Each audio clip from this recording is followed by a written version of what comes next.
하나 이게 원룸 같은 게 경매 넘어갔다 그러면 월세 내고 이제 장사하시는 분이나 또는 임차인 같은 경우는 경매 넘어갔을 때 그 보증금은 거의 날린다고 봐야 돼요. 거의 일단 기본적으로. 그 대신 경매가 진행되는 기간이 최소한 1년 돼. 최소한 1년. 또는 1년 반. 이 정도 되니까 그 기간 동안에 보증금 날리는 걸 어떻게 보상을 받는 거냐면 월세를 안 내고 보상을 받는 거예요. 근데 그 월세를 원래 안 내야 되느냐? 원래 내는 거예요. 근데 경매 넘어간 주인 입장에서는 지금 월세 거둘 정신이 없겠죠. 법적 조치를 취할 가능성도 희박하죠. 경매 넘어가고 있는데 지금 월세 받아 먹겠다고 소송 내거나 그럴 가능성이 희박하잖아. 거의 없잖아요. 잘못하면 도망 다닐 가능성도 있는데. 그래서 사실은 이제 내야 되는 거지만 현실적으로는 걷기 힘들어요. 그래서 근데 도덕적으로 봤을 때는 나쁘다 생각하지 마시고 자기 보증금 날린다는 걸 생각하셔야 돼. 내가 보증금 날릴 수는 없잖아요. 내가 물론 잘못한 건 맞지만 그래서 보증금을 보상받는 차원에서 그냥 편하게 있으시면 되는데 보통 너무 착하셔가지고 그냥 뭐 이사 가려고 생각하고 막 뭐 내가 무슨 나쁜 짓 하는 것처럼 생각하고 그러신 분이 많아.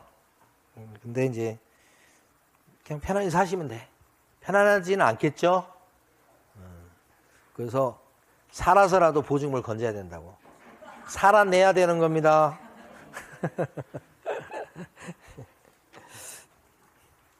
자, 이제 여기까지 했죠.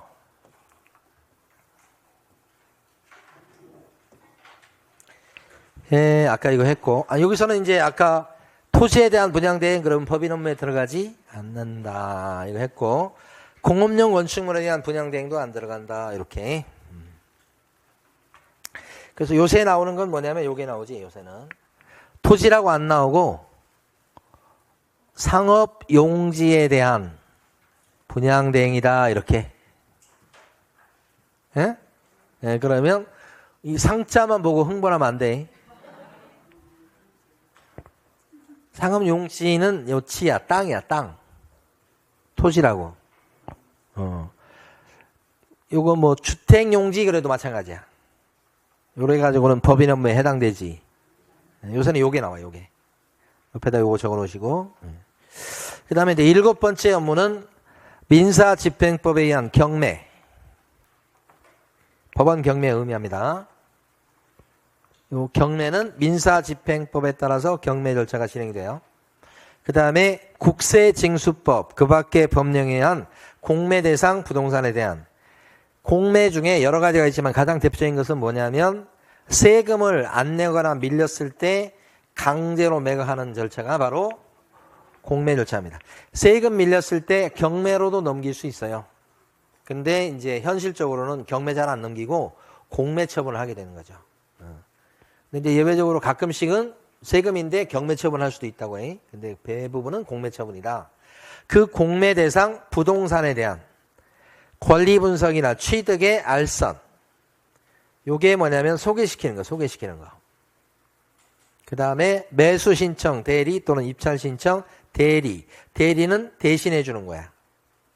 대리. 소개만 시켜주는 걸 뭐라고 그러고? 알선. 대신 받아주는 걸 대리. 이렇게 하는 거지. 그래서 업무가 4개.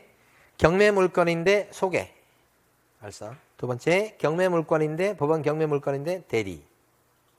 요게 이제 소비자들이 많은 거고, 공매 물건인데 소개. 세 번째 업무. 마지막 업무는 공매 물건인데 받아주는 거. 이렇게 4가지. 이걸 줄여서 경공매 컨설팅이다.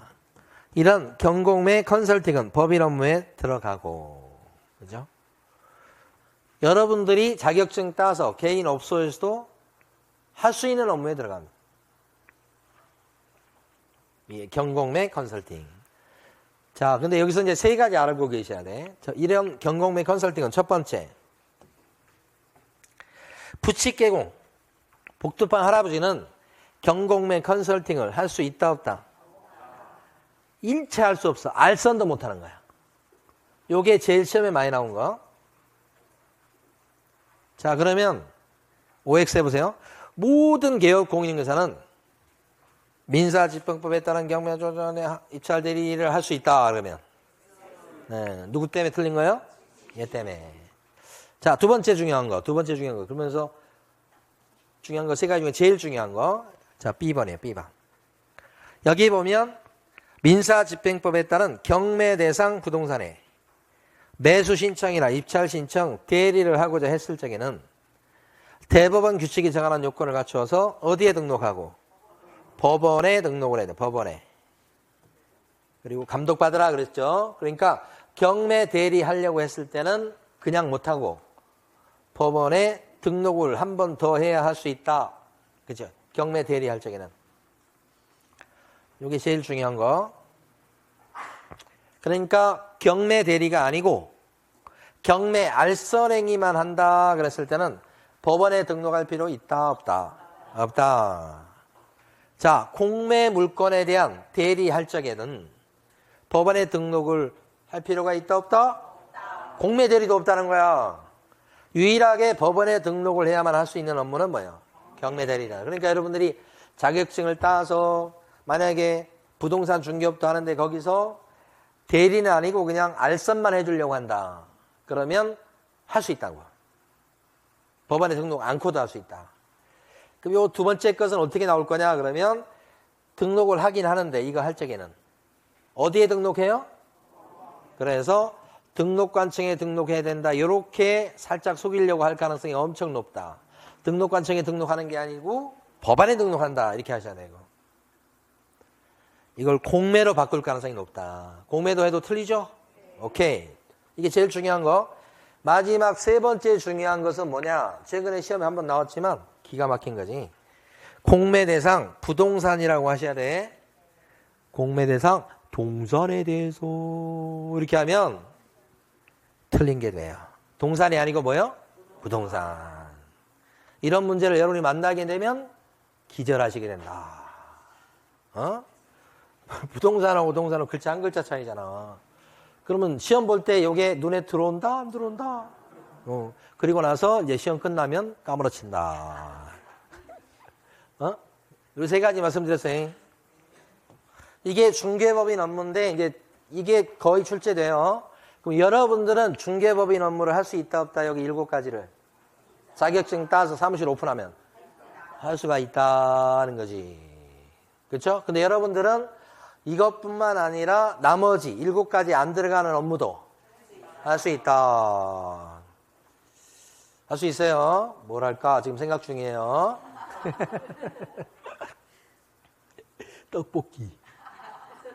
떡볶이 파는 거. 사무실 절반 잘라서 떡볶이 팔다가 부동산 팔다가 그래서 하지 말란 법이 없으니까. 그러니까 이거 빼고 나머지도 뭐요? 다 할 수 있다 생각하시면 되지. 거의 다 할 수 있다 이렇게 생각하시면 되지. 자, 그런데 복도파 할아버지는 어떨까? 복도파 할아버지는 7가지 업무 할 수 있다 없다? 부치 개공 할 수 있어요. 뭐 빼고? 이거 빼고. 그러니까 위에 6가지는 다 할 수 있지. 요거 빼고, 부치 개공 요거 빼고, 여러분하고 차이가 없어. 여러분하고 차이 나는 건 이거 딱 하나밖에 없다고. 됐죠? 그러면 이제 퀴즈로 넘어가는 거예요. 모든 개업 공인인사는 상업용 건축물에 대한 분양 대행할 수 있다. 오, 이렇게 돼야 되는 거죠. 모든 개업 공인인사는 주택에 대한 임대 관리업을 할 수 있다. 오, 이렇게 되는 거지. 위에 나와 있는 6가지 업무는 모든 개공이 할 수 있는 거 아니에요. 모든 개업 공인인사는 경매 대상 부동산에 대한 입찰 신청 대리할 수 있다. 그러면 아까도 했지만 X예요, 이건. 그렇죠? 오케이. 쭉 넘어가도 돼. 이제. 여기 지금 넘어가긴 하지만 여기 요거 잘 봐두셔야 돼. 요거. 그 다음에 이제 3번도 간혹 시험에 나옵니다. 중개법인은 대부업 할 수 있을까 없을까? 중개법인. 대부업. 돈 꿔주고 이자 받는 거. 대부업. 사채업. 사채업이라고 시험에 나왔었어. 옛날에. 할 수가 없어. 운송업. 도배업. 감정평가업. 못하는 거예요. 14조에 안 들어가서 못하는 거예요. 그죠? 근데 하면 어떻게 되죠? 간혹 시험에 나와요. 임의적 등록 취소 사유입니다. 그죠? 이건 간혹 시험에 나오는 거, 현실적으로. 1번, 2번은 거의 시험에 안 나온 겁니다, 지금. 그리고 예상 문제고, 1번, 2번은. 아까 말씀드렸어요. 됐고요. 다음 넘어갑니다, 또. 요건 넘어가고, 이것도 넘어가고, 문제가 안 나옵니다, 이런 거. 지금 부칙 개공이 전국적으로 몇 명이나 있을까요? 저희 통계를 보니까. 몇 명? 제가 얘기했나요? 1811명인가 뭐 그러더라고요. 자, 그 다음에 고용인. 이것도 한 문제인데, 고용인과 관련해서는 밑에 종업원 얘기해요. 중요한 내용들이 많아요, 여기. 일단은, 고용인 중에는, 종업원 중에는, 직원 중에는 두 종류가 있죠. 증을 갖고 있는 사람이 있고, 증 없는 사람이 있고. 그래서 뭐 이거 공부할 것도 아니야. 증 있는데 이 사람을 소공이라고 부르고 이 사람은 계약서 써주는 업무를 할 수 있죠. 그래서 계약서에다가 도장 찍거나 확인설명서에 날인할 의무가 있죠. 그죠?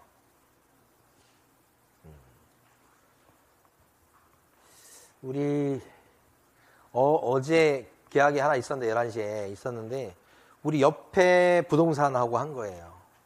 근데 우리는 이제 손님지고 옆에 부동산은 물건지야. 근데 옆에 부동산은 매매를 한 건 했어, 이렇게. 근데 매매를 하신 그 매수인이 투자 목적이야. 그럼 전세를 맞춰야 되잖아. 그러면 자기가 전세 매물을 지금 의뢰받은 상태야. 전세 매물을. 매매도 한 건 했고 전세 매물을 의뢰받은 상태야. 그러면 이제 전세 찾는 사람만 자기 사무실에 쏙 오면 금액만 맞으면 할 수 있잖아. 근데 거기서는 이렇게 매매할 적에 전세 자기가 놔준다고 하면서 거기는 복비를 안 받기로 했나 봐. 그렇죠? 그러니까 자기는 매매 한 건만 받는 거야. 근데 전세를 맞춰줘야 돼. 근데 그 전세 손님을 우리가 이렇게 물건을 물어봤더니 거기는 이제 자기는 거기서 저 전세건에 대해서는 복비가 안 나온다는 거잖아, 지금. 우리한테 줬어, 바로 옆집에다가. 그래서 그 둘이 자매가 하는데 처음부터 인상이 너무 좋았어. 우리가 이제 이게 전세지만 그래도 한 280에서 한 300 정도 이게 나오는 거야. 응? 적은 돈이 아니야, 이게. 전세라도. 그러면 우리는 이제 전세 계약하고 나서 감사하잖아. 그럼 어떻게 돼? 가만히 있으면 안 되잖아. 한 200 얼마 받았는데 그걸 한 푼도 우리가 다 챙기고 저쪽에 자기 복비 안 나오는데 뭐 달란 소리도 안 해서. 근데 우리는 어떻게 해야 돼? 의뢰 당연히 떼줘야지. 고맙잖아. 엄마 얼마 떼줄까만 남아있어. 얼마 떼줄까? 얼마? 반씩? 고민 중이야 지금. 근데 진짜 뭐 조금 떼져갖고는 안 되는 거야 이거. 신뢰 문제도 있고 말은 안 했잖아. 어떤 데는 대놓고 얼마 요구하는 데도 있어. 그러면 사실 속이 편한데 사람들 착해갖고 그냥 뭐 이렇게 하는데 더 무서워. 자, 그 자매가 이제 30회 때인가 31회 때인가 땄더라고. 얼마 안 됐잖아. 한 4년 5년 됐네. 잘하더라고.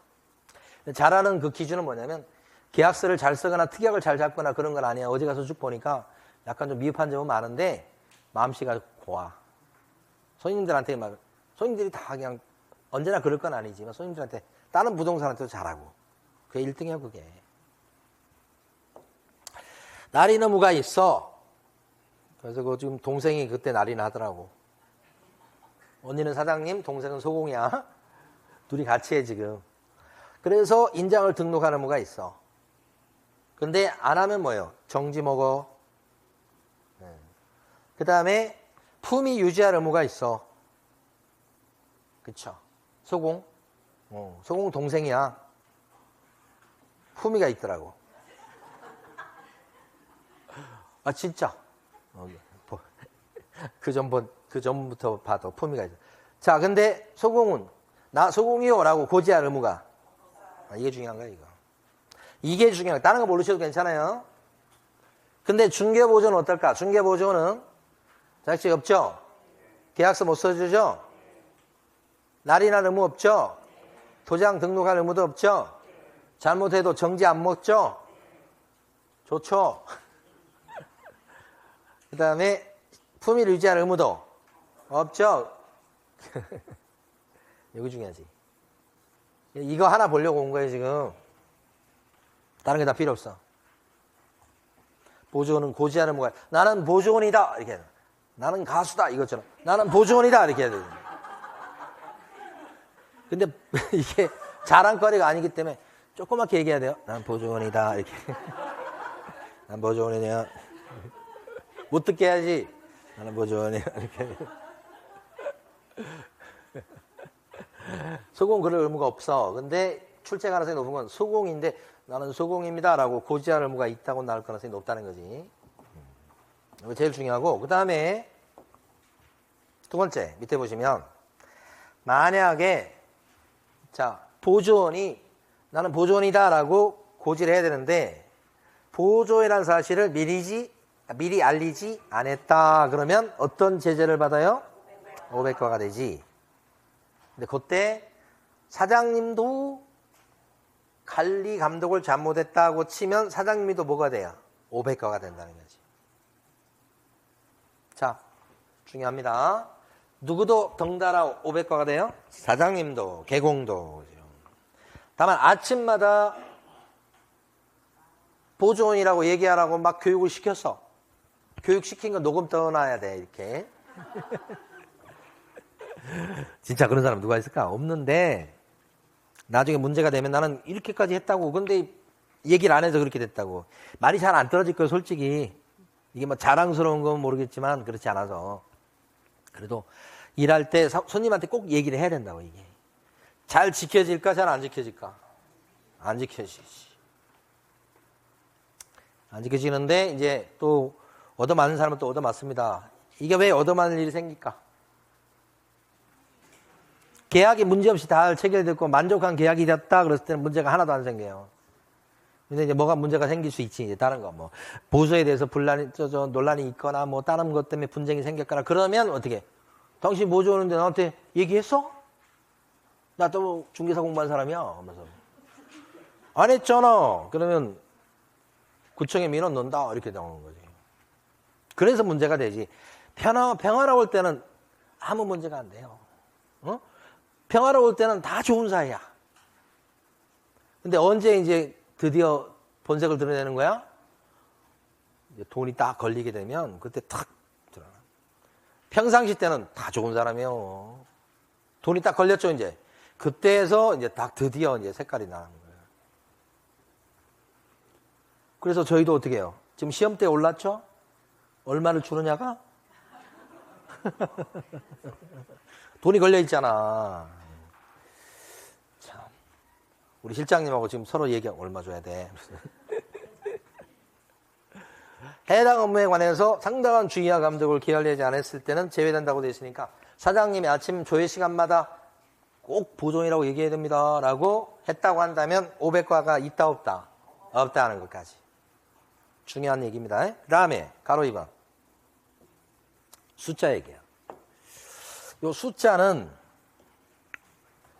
고용과 관해서 이게 중개보조원의 숫자예요. 어디 갔어 숫자? 여기. 이거 중요하지. 중개보조원 숫자 제한이 있는 거예요. 소공은 숫자 제한이 없어. 이것도 보조원하고 관련된 거란 말이야. 그래서 가만히 보면 개업 공인중개사가 고용해서 쓸 수 있는 소공에 대한 숫자 제한은 없으나 개업 공인중개사가 고용할 수 있는 보조원의 숫자는 제한이 있죠. 어떻게 돼요? 보조원 숫자는 개공 플러스 소공 합친 수의 5배를 초과해서는 안 된다. 무조건 100% 출제되는 거고 요걸 어기게 되면 그때는 어떻게 해요? 등록 취소 사유가 되고 1학년 일반이야. 영업정지 사유도 안 돼요, 이건. 절등치야, 절등치. 엄청 중요하지. 그러면 이제 시험 나올 때 어떻게 나올지 모르겠지만, 보면, 예를 들어서, 예를 들어 볼까요? 개업 공인중개사가, 갑이에요, 갑. 그리고 소공이 을인데, 이렇게 둘이 일을 하는 사무실이라고 해봐요. 근데 보조원을 갖다 써. 보조원은 최대 몇 명까지 쓸 수 있을까요? 사장님 1명, 소공 1명, 요 사무실에 보조원 쓸 수 있는 최대 숫자는 몇 명? 10명, 9명, 9명, 10명, 몇 명? 8명. 8명. 자, 나왔습니다. 8명, 9명, 10명. 또 있어요?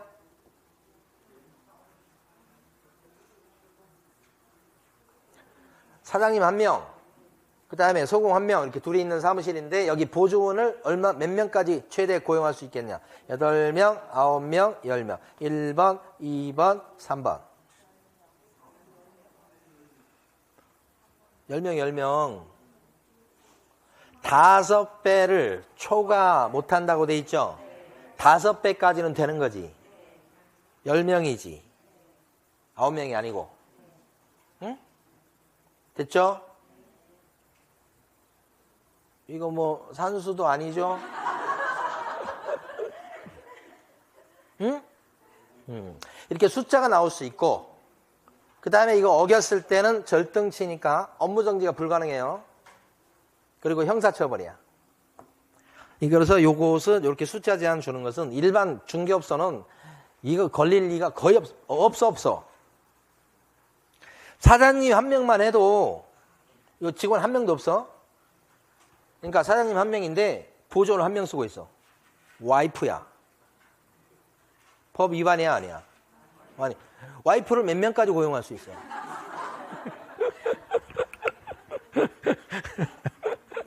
5명까지 되잖아.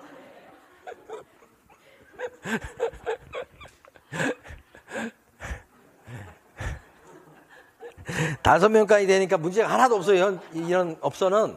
이게 만들어진 이유는 중개법인 때문에 그래요. 응? 그 강남에 있는 중개법인 많아 큰데 거기는 보조원이 득식을 거려요. 젊은 보조원들, 공부하기 싫어하는 보조원들. 자격증이 뭐예요? 그거 따야 돼요? 나 지금 놀기 바쁜데 맨날 밤새서 놀잖아. 그 다음날 출근하고 뭐 이런 상태인데 지금 공부를 하겠어? 놀아야 되는데? 저 같아도 공부 안 해요. 놀지. 예. 그러니까 자격증이 없어. 대부분이라고 하면 그렇고 상당수가 이게 맞춰야 돼. 수. 자, 그 다음에 고용신고. 고용신고는 자, 요거 2개가 중요한 거 했어요. 나머지는 조금 중요도가 떨어져. 자, 여기 보면 고용신고 언제까지 할까요? 고용했을 때 신고. 업무 개시 전. 일하기 전. 종료 신고는. 해고 신고는 10일 이내. 크게 보셔야 돼. 잘랐을 때 신고는 10일 이내. 이건 10일이고. 고용 신고는 언제까지? 업무 개시 전. 업무 개시 전. 이렇게 돼요. 자, 그러면 이렇게 크게 보면 별거 아닌데, 자, 보세요. 순서가 고용신고는 가만히 봐요. 고용되는 사람이 2 종류가 있을 수 있잖아. 소공을 고용했을 때 고용신고해요? 보조원 고용했을 때 고용신고하는가? 하지. 그러면 소공으로 일하려면 교육은 받아야 되나요? 무슨 교육? 보조원으로 취직하려면 받아야 되지. 그렇죠? 교육을 받는 게 있다고. 그러면 고용을 하고 나서 그 다음에 신고하나요? 아니면 신고하고 그 다음에 고용을 하나요?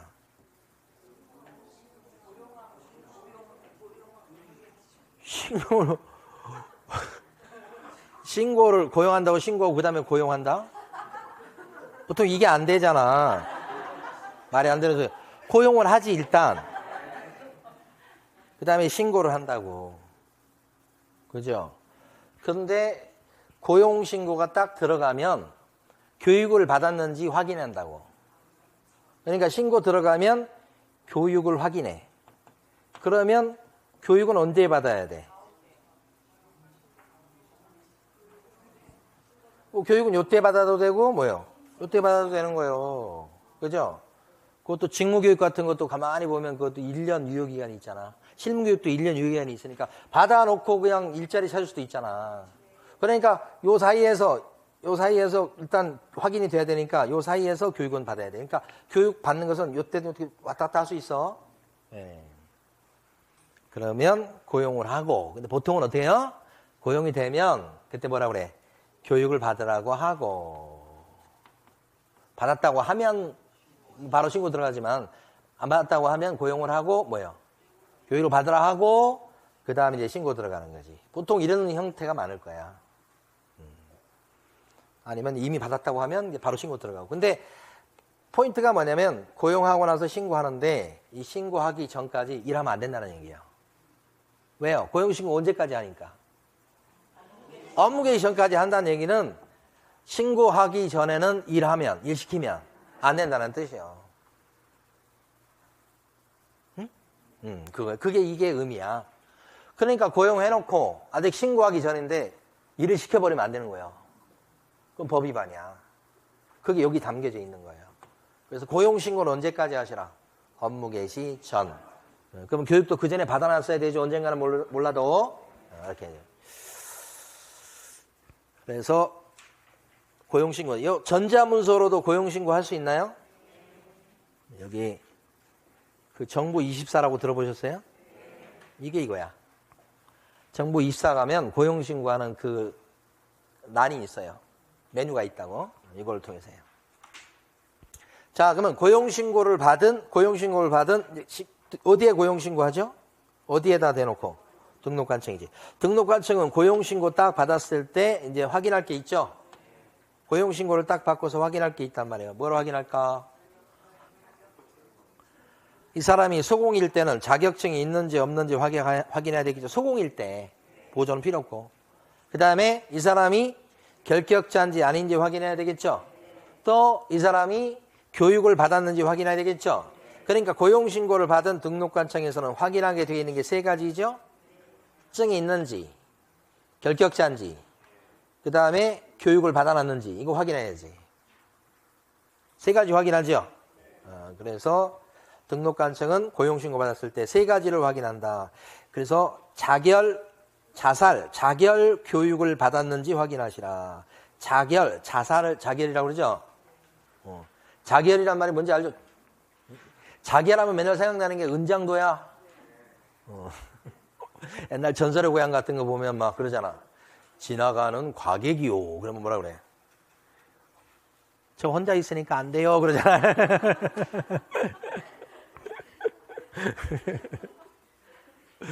그렇지만 너무 밤이 어두워서 갈 수가 없어.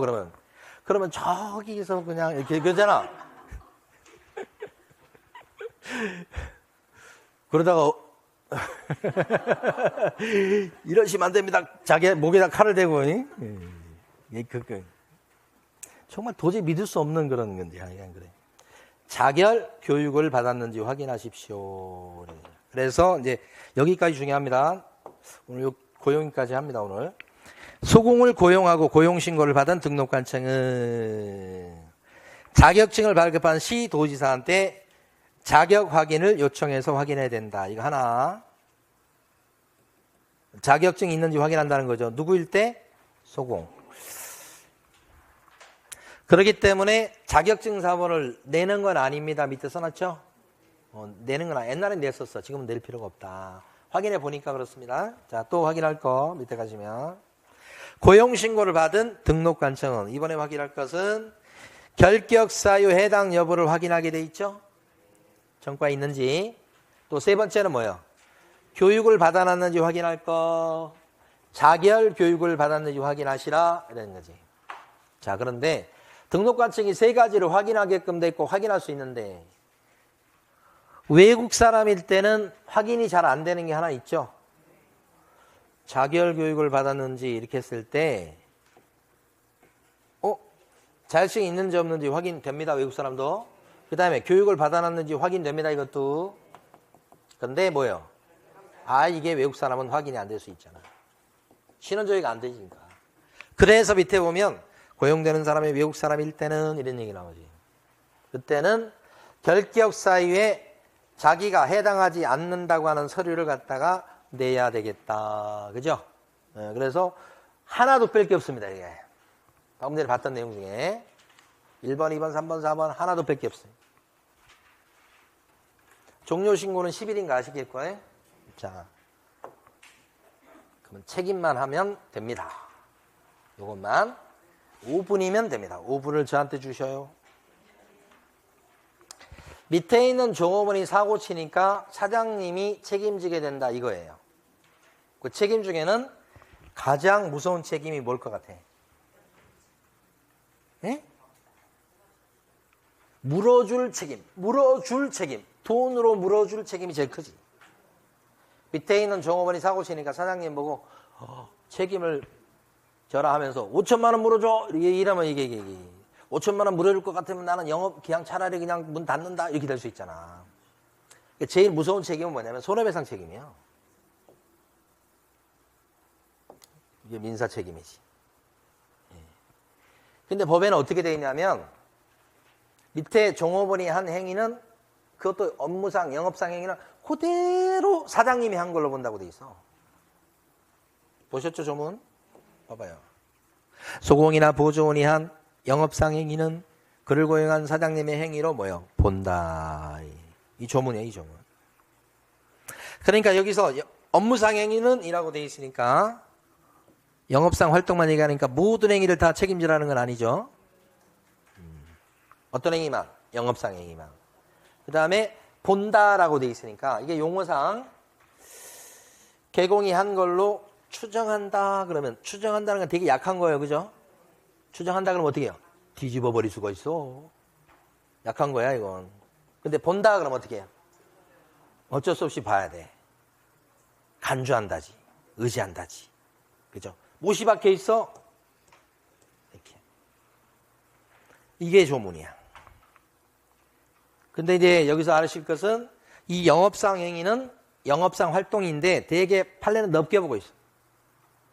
그래서 중개 업무 그 자체는 아닐지라도 관련성이 있으면 다 여기 들어간다고 보니까 이 업무상 행위에 해당하는 대표적인 사례가 뭐냐면 계약금을 경리 아가씨가 지금 요새는 경리 아가씨란 말도 안 쓰죠. 계약금 경리 아가씨 이 말씀은 지금 어떻게 돼? 완전히 그냥 인간 이하가 되는 거예요 지금. 계약금을 보관하는 행위는 이제 사회가 틀려지는 거죠. 계약금을 맡아두는 행위도 어디에 들어간다? 그래서 계약금을 갖고 있다가 가지고 도망가 버린 거. 그것도 누가 물어줄 책임이 있다. 사장님이 물어줄 책임이 있다고 보는 거예요. 이 판례가. 그래서 사장님이 물어주는데 이것도 온통 물어줘야 돼요. 어떻게 돼 있냐면 연대 책임이라고 돼 있죠. 네, 그러니까 사장님한테만 막 5천을 물어내라 이렇게 청구해도 사장님은 꼬박 물어줄 수밖에 없다는 거죠. 이게 무슨 책임이에요? 연대 책임. 특히 이게 무서운 책임인 이유는 이게 사장님한테 하나도 잘못이 없다고 해도 물어주게 돼 있어요. 이걸 무슨 책임이라고 그래요? 뭐가 책임? 그래서 민사 책임이 일단 중요해요. 근데 큰 틀에서 보면 뭐예요?